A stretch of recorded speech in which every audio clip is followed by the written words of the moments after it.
पराली जलाने की वजह से भी क्या बिगड़ती जा रही है दिल्ली एनसीआर की हवा।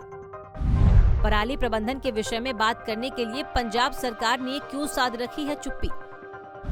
क्या पराली जलाने के अलावा किसानों के पास नहीं बचा है कोई और रास्ता। जानिए हमारे साथ कैसे यूपी और हरियाणा ने पराली प्रबंधन पर सफलता पाई।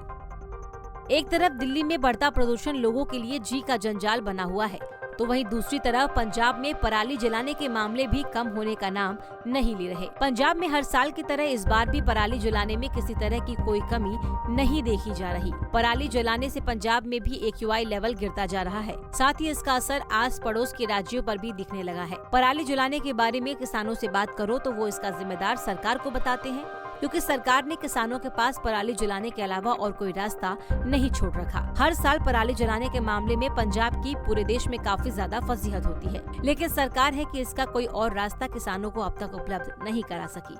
लेकिन आज हम आपको अपनी इस खास रिपोर्ट में बताने वाले हैं कि कैसे यूपी और पंजाब के पड़ोसी राज्य हरियाणा में सरकार ने पराली जलाने के मामले में किसानों को काफी सुविधाएं दे रखी है।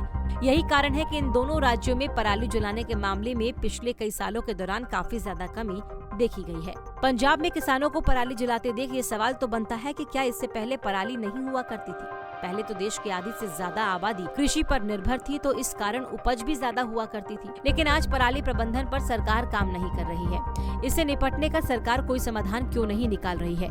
ऐसे तमाम सवाल हैं जो लोगों के मन में उठते हैं, लेकिन जवाब के नाम पर कोई जिम्मेदार इसकी जिम्मेदारी लेने को तैयार नहीं है। तो आज हम आपके लिए लेकर आए हैं अपनी इस खास रिपोर्ट में कि कैसे यूपी और हरियाणा ने अपने अपने राज्यों में इसका उचित समाधान ढूंढ निकाला है और किसानों को पराली जलाने के अलावा कई तरह की सुविधाएं देकर उनको इससे होने वाले पर्यावरण के नुकसान के प्रति जागरूक किया है।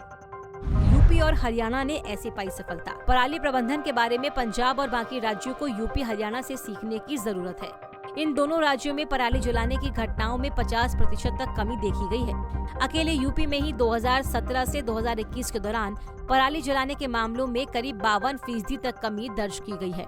दिल्ली एनसीआर के दायरे में आने वाले इलाकों में यह आंकड़ा करीब 49% है। वहीं अगर हरियाणा की बात की जाए तो यहाँ पर 2016 में पराली जलाने की 15,600 से ज्यादा घटनाएं हुई थी, जबकि साल 2022 में यहाँ केवल 2,377 मामले सामने आए।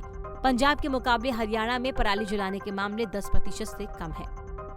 उत्तर प्रदेश और हरियाणा ने अपने यहाँ हवा के स्तर को सुधारने के लिए कैसे पराली जलाने के मामलों में कमी की, इसके बारे में भी हम आपको बताएंगे। लेकिन पराली आज इतनी बड़ी समस्या क्यों बन गई है, इस पर चर्चा करना जरूरी है। ऐसा नहीं है कि पराली अब पैदा हो रही है, बल्कि पहले तो खेती इससे ज्यादा होती थी, तो पराली की मात्रा भी जाहिर है ज्यादा ही होती होगी। लेकिन पहले पराली का गाँव में कई तरह से इस्तेमाल किया जाता था, तो उन्हें जलाने की जरूरत नहीं पड़ती थी। गांव देहात के घरों में पराली का इस्तेमाल। पहले गांव देहात के घरों में पराली का इस्तेमाल मवेशियों के चारे और अस्थायी घरों की दीवारों और छतों के निर्माण में किया जाता था, जिससे पराली का एक बड़ा हिस्सा इन कामों में खप जाता था। इसके अलावा ग्रामीण इलाकों में आज से 10 से 20 साल पहले तक पराली ईंधन का मुख्य साधन हुआ करती थी। हालांकि इस तरह भोजन बनाने के लिए ईंधन के रूप में भी इसका इस्तेमाल करना स्वास्थ्य के लिए हानिकारक था। लेकिन पहले गांव हो या शहर, लोगों के घरों में पराली से बनी चटाई और बिस्तर के तौर पर इस्तेमाल होने वाली कई अन्य चीजें बनाई जाती थी। धीरे धीरे इसका प्रचलन खत्म होता गया और पराली जलाने के अलावा किसानों के सामने और कोई रास्ता नहीं बचा। सरकार की सख्ती से यूपी हरियाणा में दिखा असर। यूपी और हरियाणा सरकार ने पराली जलाने जैसी गंभीर समस्या पर काबू पाया है। दोनों राज्यों में 2018-19 से ही केंद्र सरकार की फसल अवशेष प्रबंधन योजना को सख्ती से लागू किया गया है।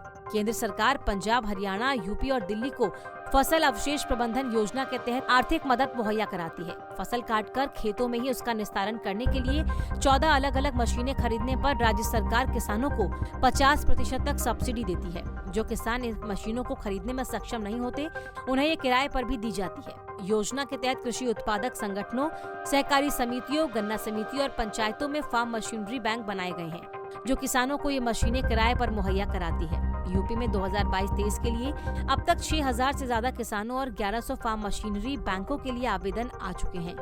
हरियाणा सरकार भी 2022 में अब तक 7,146 मशीनों पर प्रति मशीन 100 रुपए की सब्सिडी दे चुकी है। यूपी सरकार की पराली दो खाद लो योजना। यूपी और हरियाणा दोनों राज्यों ने पराली प्रबंधन पर अच्छी सफलता पाई है। यूपी में पिछले साल योगी सरकार ने पराली दो खाद लो योजना की शुरुआत की थी, जिसके तहत किसान गौशालाओं में पराली देकर उसके बदले गोबर की खाद ले सकते हैं।